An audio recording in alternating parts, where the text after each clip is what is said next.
That was where we stayed last night. Marathon, Texas. Now we're on the road again.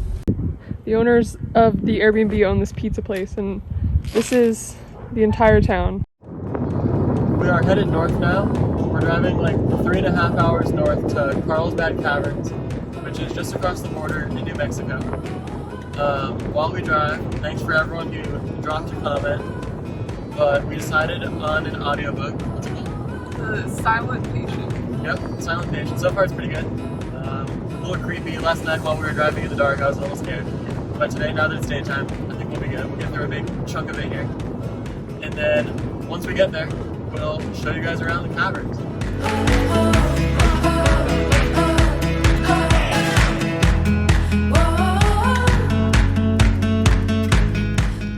Alright, we made it. Let's go spelunking.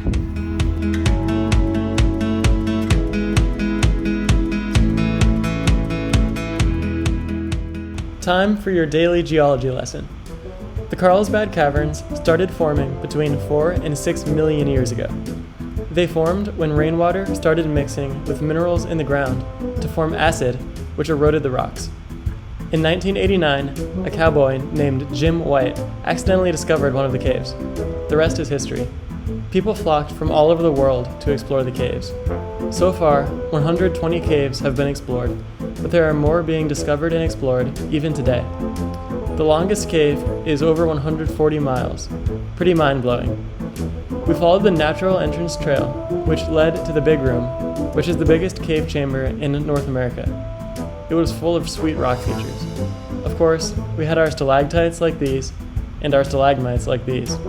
Some stalagmites were so large that they had stalactites growing on them. This stuff was called popcorn, and these were called draperies, which were awesome.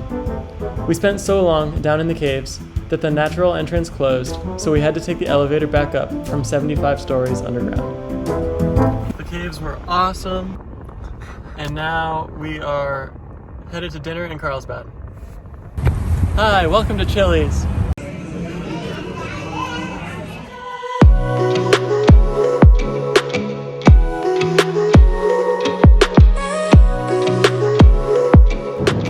It is Wednesday, my dudes. We stayed the night at our Airbnb, which was an RV, which was fun. Yeah, I just found it. We did forget to turn on the heater before we went to bed, and then it plummeted rapidly. I woke up in the middle of the night, and in the RV it was like 44 degrees, so I had to bump it back up. Now we are driving to Guadalupe Mountains National Park, which is right back across the border in Texas. So that's about an hour away. We're driving there now. We're gonna do a couple hikes there today. We're at Guadalupe Mountains National Park, and it's freezing cold.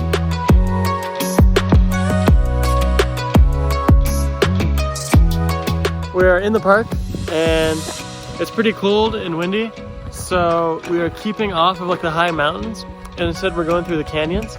So right now we're on a trail called Devil's Hall.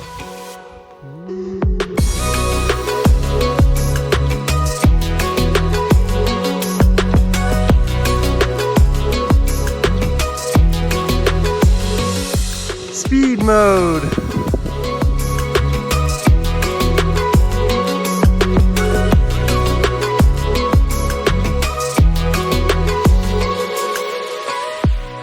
We made it to the hallway part. And we're headed back down.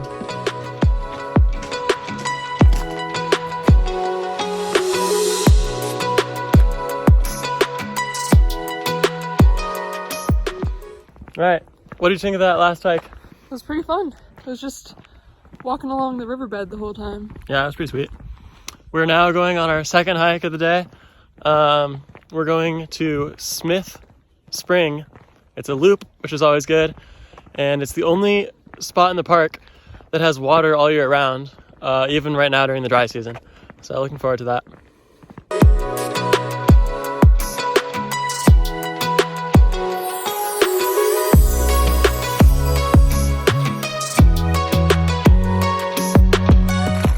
Look, a popsicle.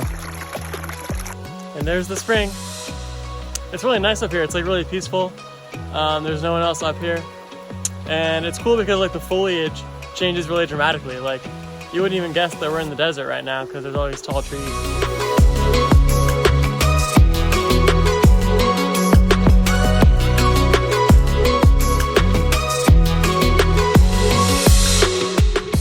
We're stopping real quick now to look at El Capitan, which is this awesome rock that is the quintessential feature of Guadalupe Mountains.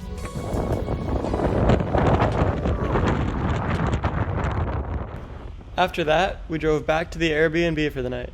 Another great day.